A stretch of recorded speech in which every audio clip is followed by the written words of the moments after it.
Hello students, video शुरू करने से पहले प्लीज चैनल को लाइक, शेयर और सब्सक्राइब जरूर करें। एक इम्पॉर्टेंट इन्फॉर्मेशन, अगर आपको इस वीडियो के नोट्स चाहिए तो डिस्क्रिप्शन बॉक्स में दिया गया डाउनलोड लिंक चेक करें। Thank you. चलिए शुरू करते हैं। इस वीडियो में हम पढ़ेंगे CDM2 disaster management methods and techniques के प्रीवियस ईयर क्वेश्चन और most important questions with answers. ये क्वेश्चंस आपके एग्जाम के लिए बहुत इंपॉर्टेंट है। अगर आपने ये अच्छे से कर लिए तो एग्जाम निकलना पक्का है। Let's begin. Question 5, describe the major droughts experienced in India. Question explanation. इस क्वेश्चन में हमें भारत में आए कुछ बड़े सुखों के बारे में बताना है। उनका साल, रीजन, कारण, प्रभाव और सरकारी या सामाजिक रिस्पॉन्सेस के बारे में लिखना है। आप एग्जाम्पल्स या रिपोर्ट्स का यूज कर सकते हैं। आंसर। इंट्रोडक्शन। सूखा एक प्राकृतिक आपदा है जो लंबी समय तक बारिश न होने से होता है। इससे पानी की कमी, खेती का नुकसान और सामाजिक आर्थिक समस्याएं होती है। भारत में मानसून पर निर्भर होने के कारण सूखों का असर काफी ज्यादा होता है। इतिहास में कई बड़े सूखों ने देश को प्रभावित किया है, जिसे समझना डिजास्टर प्लानिंग के लिए जरूरी है। मेन बॉडी 1, 1876-78 का सूखा, British India famine. Madras, Bombay, Mysore और हैदराबाद सबसे ज्यादा प्रभावित हुए। एल नीनो के कारण बारिश नहीं हुई और फैमन आ गया। लगभग 50 लाख लोगों की मौत भूख से हुई। ब्रिटिश रिस्पॉन्स को काफी क्रिटिसाइज किया गया था। 2, 1965-67 का सूखा। बिहार, यूपी, महाराष्ट्र जैसे 10 राज्यों में सुखद स्थिति बनी। 2 साल तक बारिश नहीं होने से फसलें बर्बाद हो गई। भारत को यूएस से अनाज मंगवाना पड़ा, PL 480 के अंडर। इसके बाद ही ग्रीन रेवोल्यूशन शुरू हुआ। 3, 1972 का सूखा, महाराष्ट्र ड्रॉट। स्वतंत्रता के बाद का सबसे भयानक सूखा महाराष्ट्र में था। 2.5 करोड़ लोग प्रभावित हुए। फूड फॉर वर्क योजना चालू की गई जो मॉडल बन गई। इसने रूरल एम्प्लॉयमेंट के लिए इंस्टीट्यूशंस की इंपॉर्टेंस दिखाए। 4, 1987 का सूखा, इंडिपेंडेंस के बाद का सबसे बड़ा सूखा माना गया। देश के 60% हिस्सों में बारिश की कमी थी। 285 डिस्ट्रिक्ट्स ड्रॉट हित घोषित हुए। सरकार ने लार्ज स्केल रिलीफ और रोजगार योजनाएं चालू की। 5, 2002 का सूखा, फोरकास्ट नॉर्मल था लेकिन बारिश बहुत कम हुई। 18 राज्यों में असर हुआ, खासकर राजस्थान और आंध्र प्रदेश। वेदर फोरकास्टिंग की कमियां सामने आई। ड्रॉट के दौरान अर्बन वाटर स्ट्रेस भी दिखा। 6, 2015-2016 का सूखा 2 साल लगातार बारिश की कमी से हुआ। 10 राज्यों में 33 करोड़ लोग प्रभावित हुए। सुप्रीम कोर्ट ने ड्रॉट डिक्लेरेशन पर सरकार को डायरेक्ट किया। रेन वाटर हार्वेस्टिंग जैसे टेक्निक्स की इंपॉर्टेंस सामने आए। कंक्लूजन। भारत में सूखों का इतिहास बताता है कि किस तरह से क्लाइमेट वेरिएबिलिटी और प्लानिंग की कमी हमें प्रभावित करती है। हर सूखे ने हमें कुछ सीख दी है, चाहे वो कॉलोनियल फैमन हो या अबन पानी की दिक्कत। आज हमें अर्ली वार्निंग सिस्टम्स, टेक्नोलॉजी और सस्टेनेबल फार्मिंग पे फोकस करना चाहिए। अगर आपको इस वीडियो के नोट्स चाहिए तो डिस्क्रिप्शन बॉक्स में दिए गए डाउनलोड लिंक को जरूर चेक करें। Thank you. Let's see the next question. Question 6, discuss the types of industrial hazards.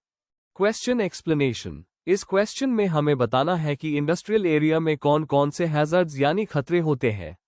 हर एक टाइप जैसे केमिकल, मैकेनिकल, बायोलॉजिकल, फिजिकल और अर्गोनॉमिक हैजर्ड्स को एक्सप्लेन करना है एग्जाम्पल्स के साथ। आंसर। इंट्रोडक्शन। इंडस्ट्रियल हैजर्ड्स का मतलब होता है ऐसे खतरे जो इंडस्ट्री में काम करते वक्त होती है, जैसे मशीन्स, केमिकल्स या वर्किंग कंडीशंस की वजह से। यह हैजर्ड्स एक्सीडेंट्स, हेल्थ प्रॉब्लम्स और एनवायरनमेंट डैमेज तक ले जा सकते हैं। इनको समझना जरूरी है ताकि सेफ्टी प्लान्स बन सकें। हर टाइप का अलग इम्पैक्ट होता है, इसीलिए इनका क्लासिफिकेशन हेल्पफुल होता है। Main body. 1, chemical hazards. जब हार्मफुल केमिकल से एक्सपोजर होता है तब केमिकल हैजर्ड्स होते हैं, जैसे acids, toxic gases, chlorine, ammonia, solvents, ETC। इससे skin Burns, poisoning, breathing problems या कैंसर तक हो सकता है। Case study. 1984 का भोपाल गैस ट्रेजेडी, जिसमें मेथिल आइसोसाइनेट लीक हुआ था, एक मेजर केमिकल हजार्ड का एग्जाम्पल है। 2, मैकेनिकल हैजर्ड्स। मशीन्स और इक्विपमेंट से होने वाले इंजरीज को मैकेनिकल हजार्ड कहते हैं। शार्प पार्ट्स, मूविंग मशीनरी या मेंटेनेंस के टाइम एक्सीडेंट्स हो सकते हैं। जैसे काट लगना, हाथ फंसना या क्रश हो जाना। एग्जाम्पल, अगर किसी मशीन में सेफ्टी गार्ड ना हो और काम चालू हो तो वर्कर इंजर हो सकता है। 3. Biological hazards. ये हज़ार्ड जर्म्स, बैक्टीरिया, वायरस या फंगस से होते हैं। फार्मा, बायोटेक और वेस्ट हैंडलिंग इंडस्ट्रीज में ज्यादा रिस्क होता है। इन्फेक्शंस, एलर्जी या इम्यून डिसऑर्डर्स हो सकते हैं। एग्जाम्पल, मेडिकल वेस्ट को बिना ग्लव्स या मास्क के हैंडल करने से HIV या हेपेटाइटिस बी का रिस्क हो सकता है। 4. Physical hazards. Environment related dangers जैसे ज्यादा नॉइस, रेडिएशन, गर्मी, वाइब्रेशन इसमें आते हैं। ज्यादा नॉइस से हियरिंग लॉस और रेडिएशन से जेनेटिक प्रॉब्लम हो सकता है। मेटल वर्कर्स या रेडियोलॉजिस्ट्स ऐसे हैजर्ड्स फेस करते हैं। एग्जाम्पल, ब्लास्ट फर्नेस के पास काम करने वाले लोग हीट स्ट्रोक या बर्न्स का शिकार हो सकते हैं। 5. Ergonomic hazards. Poor posture, repetitive काम या गलत वर्क स्टेशन डिजाइन से होने वाले दर्द और इंजरीज। बैक पेन, फटीग या कार्पल टनल जैसे मस्कुलोस्केलेटल प्रॉब्लम्स हो जाते हैं। लॉन्ग शिफ्ट्स में कंटिन्यूअस काम करने वाले वर्कर्स में कॉमन है। एग्जाम्पल, असेंबली लाइन वर्कर्स जो बार बार एक ही काम करते हैं, उनको जॉइंट पेन हो सकता है। कंक्लूजन, इंडस्ट्रियल हैजर्ड्स अलग अलग तरह के होते हैं और इनका इफेक्ट हेल्थ, सेफ्टी और एनवायरनमेंट पर पड़ता है। अगर हम इन्हें आइडेंटिफाई करके करेक्ट सेफ्टी मेजर्स लाएं, तो इन्हें प्रिवेंट किया जा सकता है। प्रोटेक्टिव गियर, ट्रेनिंग और रेगुलर चेक्स से रिस्क बहुत कम हो जाता है। इंडस्ट्रियल सेफ्टी सिर्फ रूल फॉलोइंग नहीं, बल्कि एक मोरल ड्यूटी भी है। If you need the notes of this video, there's a download link in the description box. Be sure to check it out. Thank you. Let's see the next question. Question 7. Bring out the characteristics of disaster preparedness plan. Question explanation. इस question में हमें disaster preparedness plan के मुख्य features या characteristics को explain करना है। इसमें बताना है कि कैसे एक अच्छा प्लान डिजास्टर से पहले तैयारी में मदद करता है, जान और माल को बचाता है और रिस्पांस को तेजी से चलता है। आंसर। इंट्रोडक्शन। डिजास्टर प्रिपेयर्डनेस का मतलब है डिजास्टर होने से पहले की जाने वाली तैयारियां। एक डिजास्टर प्रिपेयर्डनेस प्लान एक ऐसा डॉक्यूमेंट होता है जिसमें रोल्स, रिसोर्सेस और प्रोसीजर्स लिखे होते हैं जो किसी भी डिजास्टर के समय फॉलो किए जाते हैं। इसका गोल होता है रेडी रहना, तेजी से एक्शन लेना और लोगों की सुरक्षा करना। यह प्लान लोकल नीड्स के हिसाब से बना होना चाहिए और रेगुलर अपडेट होना चाहिए। Main body. 1. रिस्क असेसमेंट और हजार्ड मैपिंग। सबसे पहले यह समझना जरूरी है कि एरिया में कौन से डिजास्टर्स का खतरा है, जैसे फ्लड, अर्थक्वेक या साइक्लोन। कम्युनिटी और इंफ्रास्ट्रक्चर की वल्नरेबिलिटी को एसेस करना होता है। एग्जाम्पल, फ्लड एरिया में लो लाइंग जोन्स की मैपिंग इवैक्यूएशन में मदद करती है। 2. Early warning systems. टाइम पे वार्निंग देना बहुत इंपॉर्टेंट होता है। वार्निंग सिस्टम्स मेटेओरोलॉजिकल, सैटेलाइट या कम्युनिटी बेस्ड हो सकते हैं।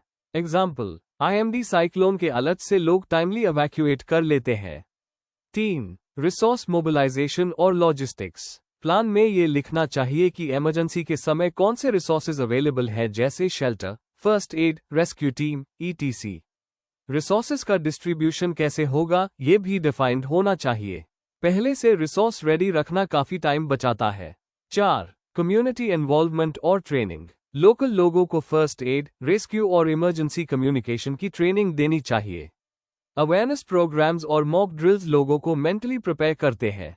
Case study. ओडिशा में साइक्लोन के बाद रेगुलर ड्रिल्स होने लगे हैं जो रिस्पांस को काफी बेहतर बनाते हैं। 5. कोऑर्डिनेशन और इंस्टीट्यूशनल फ्रेमवर्क। सभी डिपार्टमेंट्स के रोल्स क्लियर होने चाहिए, जैसे police, NGO, health services, ETC। Command and control system से ऑर्गेनाइज्ड रिस्पॉन्स होता है। एग्जाम्पल, DDMA अलग अलग एजेंसीज के साथ मिलकर काम करती है। 6. Communication plan. पब्लिक को टाइमली अलर्ट और इंस्ट्रक्शंस देना बहुत जरूरी होता है। रेडियो, मोबाइल और सोशल मीडिया का यूज कम्युनिकेशन के लिए होता है। बैकअप सिस्टम्स होने चाहिए अगर नेटवर्क फेल हो जाए। 7. रेगुलर रिव्यू और अपडेट्स। डिजास्टर रिस्क टाइम के साथ बदलता है, इसलिए प्लान को अपडेट करना जरूरी है। मॉक ड्रिल्स और रियल इवेंट्स के फीडबैक से इंप्रूवमेंट्स लाई जाती है। एग्जाम्पल, NDMP नए डिजास्टर ट्रेंड्स के हिसाब से प्लान रिवाइज करता है। कंक्लूजन। डिजास्टर प्रिपेयर्डनेस प्लान एक डायनामिक डॉक्यूमेंट है जो प्लानिंग, ट्रेनिंग और कोऑर्डिनेशन का मिक्स है। अगर इस प्लान के फीचर्स इफेक्टिवली इंप्लीमेंट किए जाएं, तो डिजास्टर्स का इम्पैक्ट काफी कम हो सकता है। कम्युनिटी की सेफ्टी, क्विक रिस्पॉन्स और बेटर रिकवरी, ये सब इस प्लान की वजह से पॉसिबल होता है। अगर आपको इस वीडियो के नोट्स चाहिए तो डिस्क्रिप्शन बॉक्स में दिए गए डाउनलोड लिंक को जरूर चेक करें। Thank you. चलिए देखते हैं अगला question. Question 8। Examine the essential requirements of search, rescue and evacuation. Question explanation. इस क्वेश्चन में हमें ये बताना है कि डिजास्टर के वक्त सर्च, रेस्क्यू और एवैक्यूएशन ऑपरेशंस को सफल बनाने के लिए कौन कौन सी जरूरी चीजें चाहिए होती है। हमें प्रोसेस, ट्रेनिंग, इक्विपमेंट और कोऑर्डिनेशन के पॉइंट्स को एक्सप्लेन करना है। आंसर। इंट्रोडक्शन। सर्च, रेस्क्यू और एवैक्यूएशन डिजास्टर मैनेजमेंट के सबसे इंपॉर्टेंट हिस्सों में से एक होते हैं। इनका काम होता है अफेक्टेड लोगों को ढूंढना, उन्हें सुरक्षित जगह लेकर जाना और उनकी जान बचाना। ये काम तभी सफल होता है जब प्रॉपर ट्रेनिंग, टूल्स और प्लानिंग हो। इनकी सक्सेस से काफी हद तक ह्यूमन लॉस को रोका जा सकता है। Main body. 1. प्लानिंग और तैयारी, प्रिपेयर्डनेस। SOP। हर टीम के पास एक फिक्स्ड प्रोसीजर होना चाहिए जिससे वो हर डिजास्टर में फॉलो करें। Training programs. रेस्क्यू टीम्स को फर्स्ट एड, कम्युनिकेशन और सर्वाइवल स्किल्स की ट्रेनिंग मिलनी चाहिए। Mock drills. टाइम पर प्रैक्टिस ड्रिल्स होनी चाहिए जिससे इमरजेंसी में सब रेडी हो। एग्जाम्पल, NDRF टीम्स हर साल फ्लड एरियाज में ट्रेनिंग ड्रिल्स करती हैं जिससे रिस्पॉन्स फास्ट हो जाए। 2. टीम और ह्यूमन रिसोर्सेज।